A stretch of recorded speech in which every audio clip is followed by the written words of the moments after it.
Okay, well, thank you for coming to my talk on refactoring a monolith to microservices. And hopefully one day I will make it to London again so I can actually present in person. Let's move the mouse into this window. All right, so, what's really interesting is, the world is this crazy place today, right? Or more specifically, as someone once said, it's volatile, uncertain, complex, and ambiguous. Not only do businesses need to deal with new competitors, like there was lots of examples of, banks having to deal with new online banks and so on, but there's crazy stuff going on, most notably COVID, right?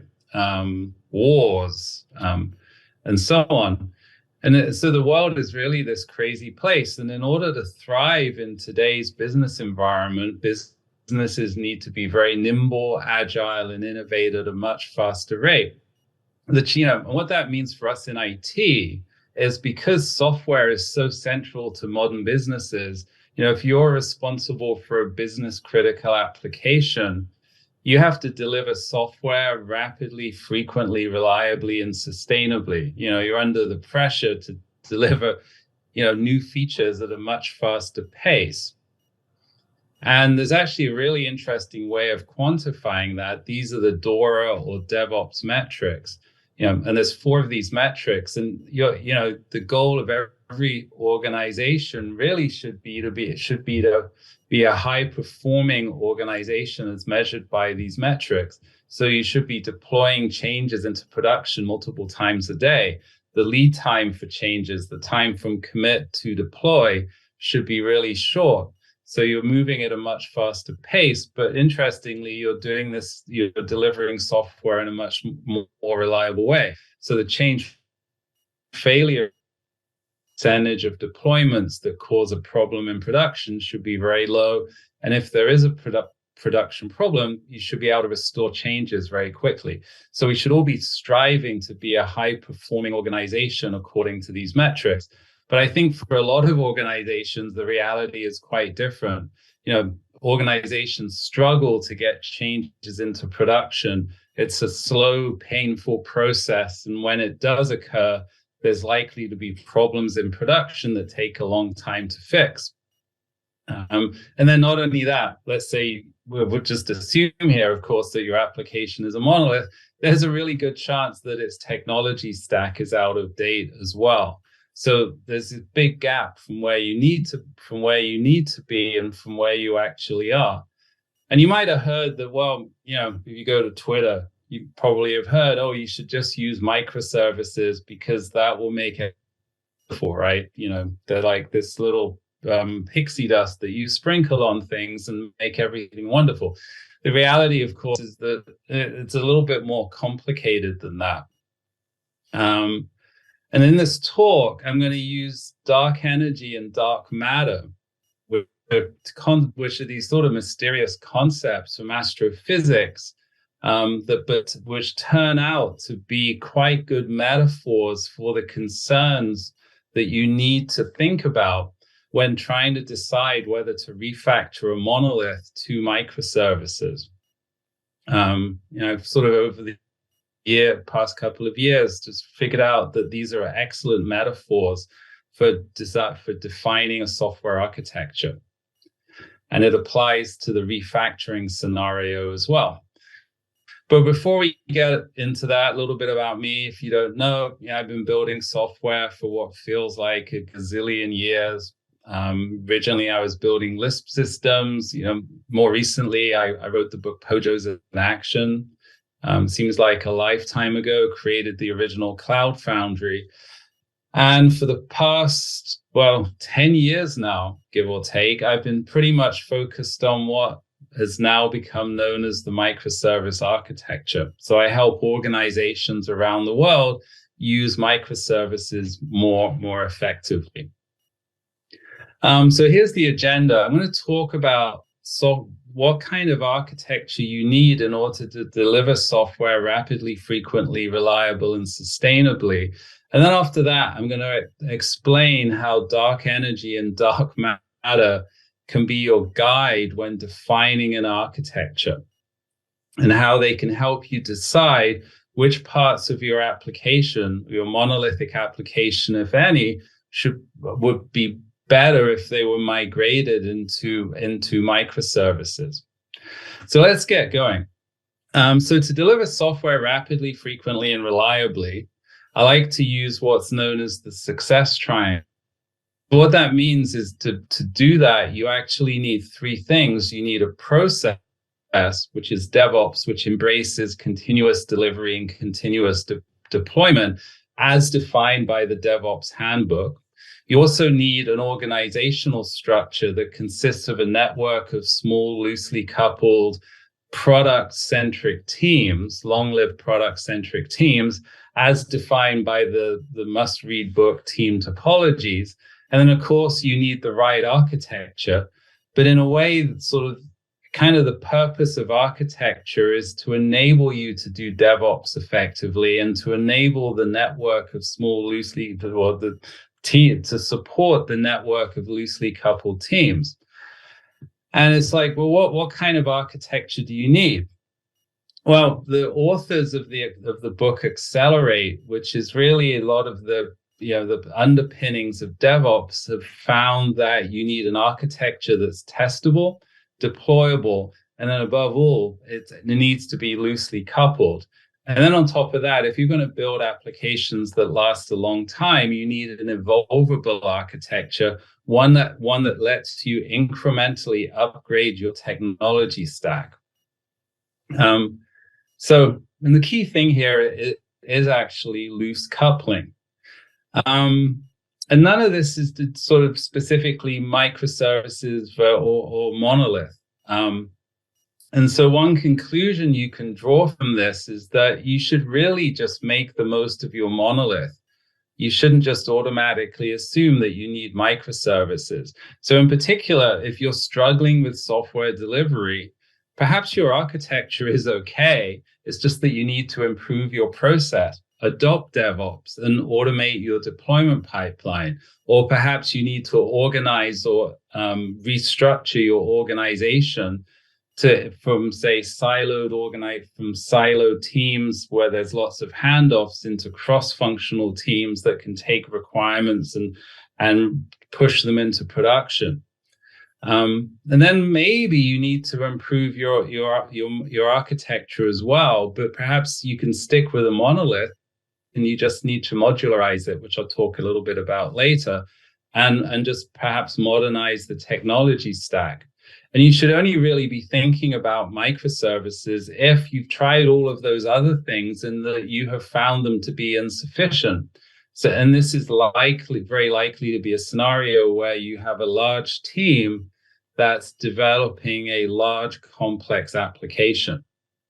So, in other words, you should just make the most of your monolith and not automatically assume that you need the microservice architecture. But one really interesting thing is if you've actually dug yourself into a really deep hole where your monolithic architecture has a lot of technical debt that is really slowing you down, and there's features that you need to implement today, it might actually be best to implement those features as services. So there's a couple of different ways of looking at this where, yes, you should try perhaps in the long term to improve your monolith, but at the same time, it might be quicker to implement brand new features as services. And part of what I'm going to talk about is kind of how dark energy and dark matter can actually guide you in this decision-making process. So if you are going to go down the path of migrating your monolith to a microservice architecture, the pattern that, of course, you need to use is the strangler fig pattern. And that's where you're incrementally migrating functionality out of your monolith into the strangler application, which in this case is comprised of services. So over time, your monolith is gradually shrinking and the number of services that you have running in production is increasing.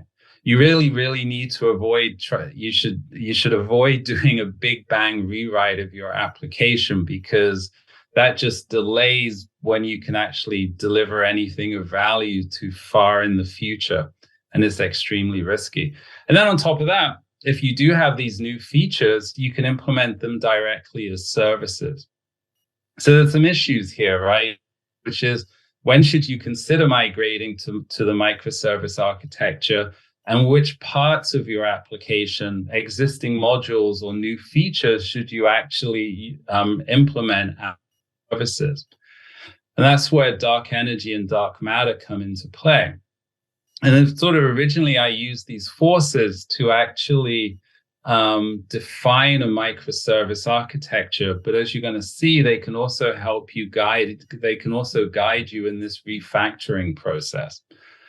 So let's have a look a little bit about how I like to define a microservice architecture. So the starting point is your requirements, your functional requirements like your user stories, also non-functional requirements like availability requirements, latency requirements for particular operations, scalability, and so on. And maybe you've got some UI mockups, you might have done event storming.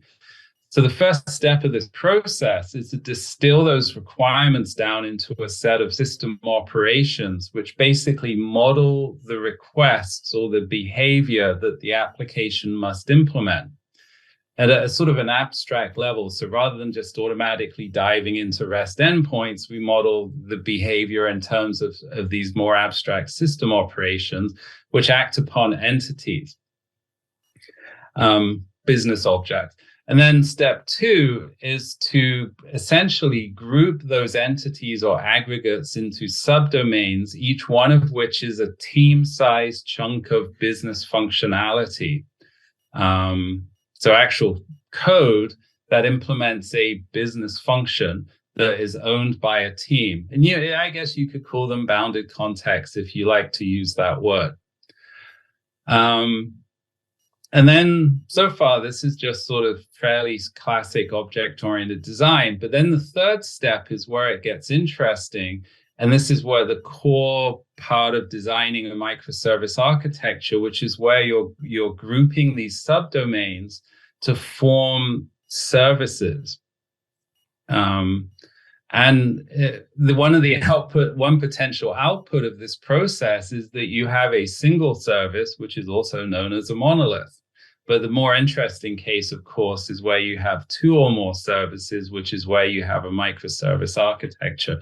So you're grouping these subdomains to form services. And then if you have operations that are distributed across multiple services because they access entities that are in subdomains that are in different services, then you have to apply the various collaboration patterns like Saga, composition, and CQRS to design those system operations. So that's the process that I like to use for defining a microservice architecture. And at its core, sort of the key decision that you need to make is, here's a pair of subdomains. Do they belong together in the same service, or should they be in separate services? And to help with this, I like to use the metaphors of dark energy and dark matter. So dark energy, which in astrophysics is this anti-gravity that's causing the expansion of the universe to accelerate, is a metaphor for the repulsive forces that you can think of as driving subdomains apart. In other words, encouraging you to deploy them or package them in separate services. And I'm going to talk about the specific forces in a minute. There's 5 of them. So there's these dark energy forces that are encouraging you to have a fine-grained microservice architecture. Yet at the same time, there are these dark matter forces. And dark matter in astrophysics is this invisible matter that has a gravitational effect on stars and galaxies. And it's a metaphor for the attractive forces that actually encourage you to put subdomains together. In other words, move you in the direction of a monolithic architecture. And it turns out there's 5 of those as well. So we've got a bunch of reasons for putting subdomains inside different services and a bunch of reasons for putting them together inside the same service. So they're very much in conflict with one another. And your job as an architect is to find the appropriate balance and make the appropriate sort of grouping of subdomains. And then how this applies to the refactoring scenario is the dark energy forces are encouraging you to break up the monolith. So in this example, they're encouraging you to take the delivery management module out of the monolith and turn it into a service, because that gives you a set of benefits. Yet at the same time, there's a set of dark matter or attractive forces that are encouraging you to stick with the monolith, because they could actually make it expensive to actually do the work of extraction in some cases, or perhaps the resulting architecture of a monolith plus a service isn't actually feasible because of, say, too much runtime coupling or inefficient inter-service communication. So that's how these dark matter, dark energy forces can be used in this refactoring scenario to figure out which parts of your monolith should be services. So let's have a look at dark energy forces, the forces that are encouraging decomposition. And so there's 5 of them: simple components, team topology, fast deployment pipeline, supporting multiple technology stacks, and then this sort of catch-all category, which is saying segregate subdomains by characteristics. And these are all reasons to put subdomains in different services. In other words, to use microservices. So the first dark energy force is the idea of having simple components. So in other words, simple components or simple services or a simple monolith, in a sense, is easier to understand, it's easier to develop, and it's easier to test and easier to deploy. And so for that reason, it sort of encourages you to break up large services or to not put subdomains together and to put them inside their separate services, so that the services are in fact simple. So sort of simplicity is a key driver here, because it makes the code base fits in our head and there's less issues to deal with. So what does that mean in the context of a monolith? So what's really interesting is you can have a monolith that can be relatively simple to understand. In particular, one key strategy is to modularize the monolith. So instead of having the usual 3-layer architecture, you have these vertical slices that are domain-oriented modules. And each module, which implements a business function, contains presentation logic, business logic, persistence logic, and so on, and is owned by a team. And so this sort of modular architecture enables developers to focus on just their module and exclude everything else. So it's a form of simplification, sort of reduces cognitive load, if you want to sort of put it that way. But the challenge you have with a monolith is that, at some point, your monolith can actually become too complex, even if you have modularized it. And so because of this is sort of simplicity is in fact a driver to actually break up your monolith into services, specifically the parts of your monolith that are actively being developed. If parts of your monolith are stable, there's minimal value in extracting. From a simplicity point of view, there's minimal value in turning them into services. So that's dark energy force number 1, simplicity. And then the second dark energy force is team autonomy. High performance teams need to be able to develop, test, and deploy their code independently of what other teams are doing. And because of that, this encourages you to put subdomains that belong to different teams in different services, because that makes those teams truly autonomous. If you have multiple teams contributing to the same code base, there's opportunities for interference and coordination is required, and so on. So this is another compelling reason, or in fact, maybe the main reason for using the microservice architecture, is to enable these teams to be autonomous.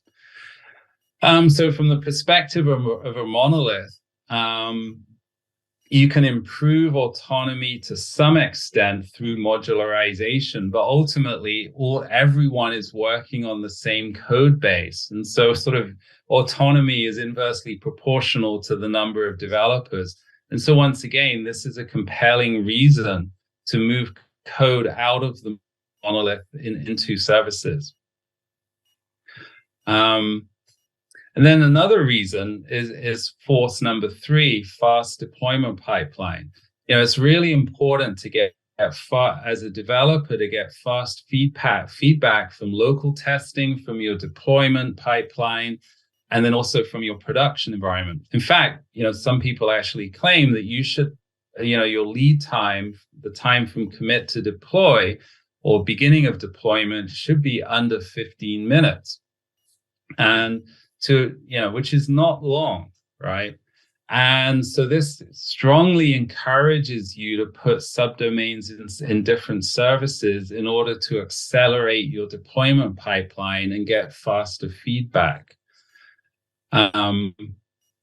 Once again, there are some things that you can do with your monolith. You can accelerate your builds by parallelizing them, or using clustered builds if you can spread them across multiple machines. Depends precisely on what your build technology is.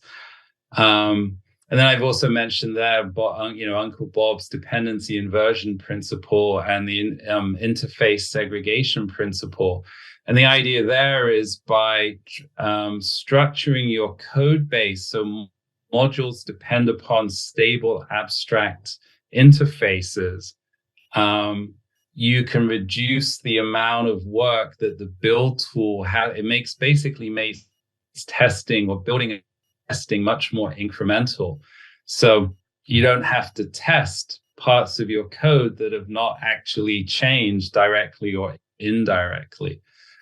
And then another technique that you can use if you've got large numbers of developers committing to the same Git repository, which actually just makes doing a Git push a challenge. You can use a merge queue mechanism where you submit a PR, which then automatically gets tested and merged into the code base. But so you can throw a bunch of technology at your deployment pipeline to make it go faster. But if your application and team keeps growing, then eventually your deployment pipeline will become a bottleneck. And and which just slows you down. And so for that reason, it's actually can be very beneficial to implement to extract out parts of your monolith into services so that they can have an extremely fast deployment pipeline. So another force, I think this is number 4, is the need to support multiple technology stacks. And there's really 2 aspects to this. Different parts of your system should perhaps use different technologies. And then the other aspect to it is you need to periodically upgrade your technology stack.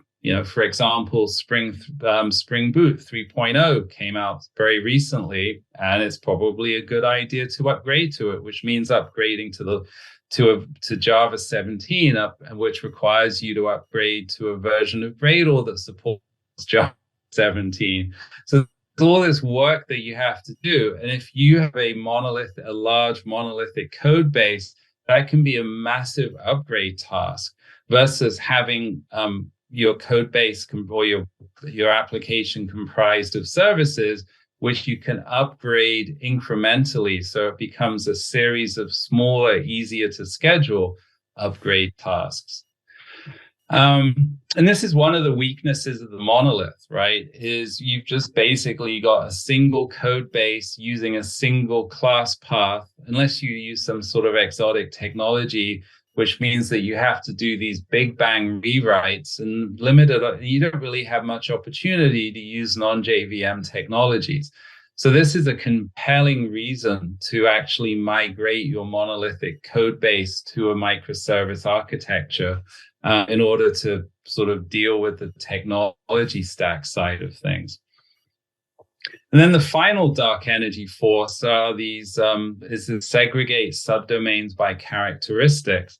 And there are the five different characteristics that are relevant here, like resource requirements that impact scalability, regulatory requirements that can dictate exactly how you develop software in some cases, business criticality, security requirements, and then sort of you could say the domain, the DDD core supporting generic thing can be relevant as well.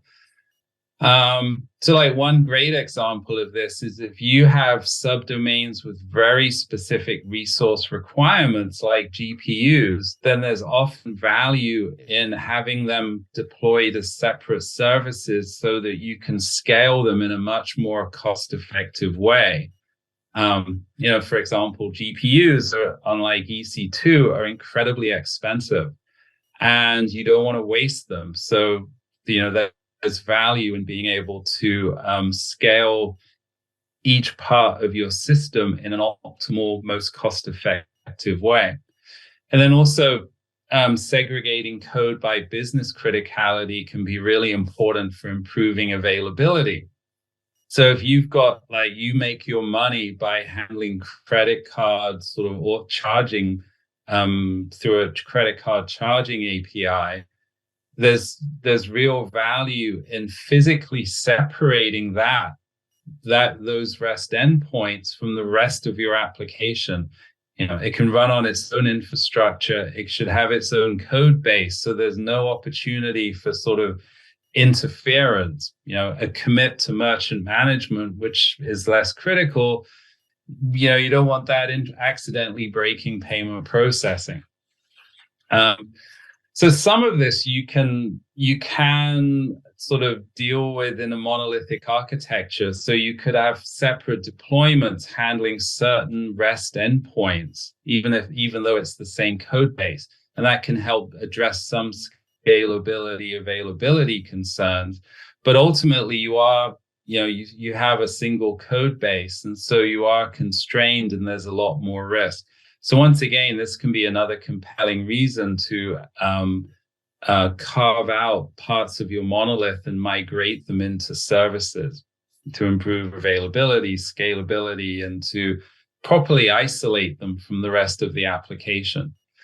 So those are the criteria. So there's sort of five main forces, and then the fifth force is comprised of, looks at several different characteristics.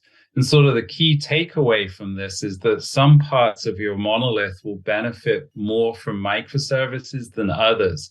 And so you just want to analyze parts of your system through the lens of dark energy to identify candidate services. And one great example a colleague told me about recently was a key part of his team's application involved sort of, let's just say, kind of machine learning based fraud detection service that was developed by data scientists. And they're not hardcore developers, to use a popular term these days, right? Their focus is on complex rocket science algorithms. And he found that there was tremendous value in carving that part of his otherwise monolithic application out into a service, because it enabled his data science team to have a much simpler development experience. It enabled them to use the technology that they were familiar with, namely Python. And then they also had a much faster deployment pipeline where they could fine-tune their algorithms and deploy new versions independently of what the rest of the monolith was doing, right? And it's sort of like a great example of, well, we're just going to extract out one service out of our monolith and get tremendous business value out of it. So it sort of illustrates that you don't have to migrate entirely, your entire monolith to services. Okay, so that's dark energy, which is a bunch of, which in other words, which is a bunch of reasons to migrate in some parts of your application to services. Yet at the same time, there are these dark matter forces which actually resist decomposition and encourage you to stick with a monolith. And in particular, they are generated by system operations that span multiple subdomains. So if you have an operation that spans subdomains A and B, there are several reasons why A and B should be in the same service. And the first one of those reasons is simple interactions. All right. Operations that are local to a single service are much easier to understand. They're easier to troubleshoot. They're actually easier to implement as well. And so if you have subdomains, you have an operation that spans those subdomains, put them together inside the same service. Though obviously, if you took that to the extreme, you would actually have a monolith. So you do need to achieve balance. So what that means quite simply is if you start breaking up your monolith, you end up turning some operations into distributed operations, which are much more complex. Another thing is operations need to be efficient. And once again, an operation that is local to a service, right, is sort of, in a sense, it's running in memory, as opposed to the minimal, the only network traffic is basically to from the database. Whereas if it's distributed across services, then the parts of the application are communicating over the network, and that has the potential to have high latency and also be inefficient. So once again, it's another reason to put an operation subdomains inside the same service. And how that, in the context of refactoring to services, that means that it might not be practical to extract a module out of your monolith and turn it into a service, because it simply will not be efficient. Too many network round trips, too much data transferred over the network. So that's sort of a reason to not extract a given module. It's something to always keep in mind. And this is, these kinds of issues help determine your service boundaries. Another big one is that operations, it's easier to implement an operation as a single ACID transaction. Begin, commit, or begin the transaction, make a bunch of changes to the database, commit the transaction. Super simple and very familiar. But if you have an operation that spans multiple services, you end up having to use a much more complex, eventually consistent mechanism, because ACID transactions need to be local to a single service. Doable, you just use the saga pattern, and usually it's not too bad. But interestingly, in the case of refactoring the monolith, you might find that if you try to extract out a service, then some of those operations that are impacted might need to use what are known as compensating transactions in the monolith, which it is not designed to implement. And that could be a really expensive change that could actually prevent you from extracting out that service. So that's another key factor you need to take in mind. Another one is runtime coupling. A runtime coupling occurs when one service cannot respond to a request without some other service responding to it. That, in other words, both services need to be available, and which reduces the availability of that operation. And so for that reason, it's beneficial to make an operation local to eliminate any runtime coupling. Obviously, it's not totally black and white, but this is another thing you have to think about when doing design. And that from the perspective of extracting services, you might end up with an architecture that has excessive runtime coupling and therefore it's not practical to extract out a given module into a service. And then the last one is the dark matter force, is the desire to minimize design time coupling. So, the degree of design time coupling between, two software elements, which includes services, is the likelihood of a change to one of those elements requiring a change to another one. And in the case of services, what that actually means is, if I change, say, the customer service, that requires a change to the customer service API, which then requires the order service to change. We have tight design time coupling if that is a frequent occurrence. Now, some kind of degree of coupling is inevitable whenever one service depends upon another, but you should make sure through use of stable APIs that and well-designed APIs that coupling is minimized. And from the perspective of refactoring a monolith, there's a couple of interesting things. Is you have to, any service you extract out must have loose design time coupling with the monolith, right? But then the other really interesting aspect to this is, because the monolith, you've written the monolith, you have domain expertise, right? And you can apply that expertise and design services with stable APIs. So it's sort of this double-edged sword where, because you've built the system before as a monolith, you have domain knowledge, and you can apply that to create some well-designed services. Unlike in a system where you're building it for the first time, you don't really know what your domain boundaries are. So in summary, right, you've got these dark energy or dark matter forces that might actually prevent you from extracting a module out of a monolith and turning it into a service, or might prevent you from implementing a new feature directly as a service because of, say, runtime coupling or inefficient communication.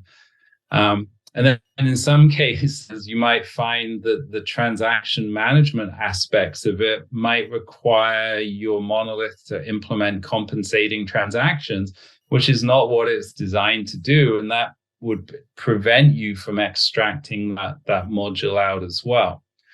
So those are the dark matter forces that you actually need to consider. So that's my talk, remarkably. So kind of one key point, right, is that rapid, frequent, and reliable and sustainable software delivery requires the right process, the right organization, and the right architecture. You shouldn't automatically assume that you need microservices. You want to make the most of your monolith, perhaps by modularizing it, and also, importantly, by adopting the proper DevOps, continuous delivery, continuous deployment-based process, and having the right team structure. But an application that's continually growing with an organization that is continually growing will most likely outgrow its monolithic architecture. And so that's when you want to incrementally refactor your monolith to microservices, and you'd use the dark energy forces to help identify candidate services, and then also take into account the dark matter forces, which might make it impossible to extract out a given a service or make it rather expensive. So that's my talk. Thank you for listening, and I hope that you found it useful.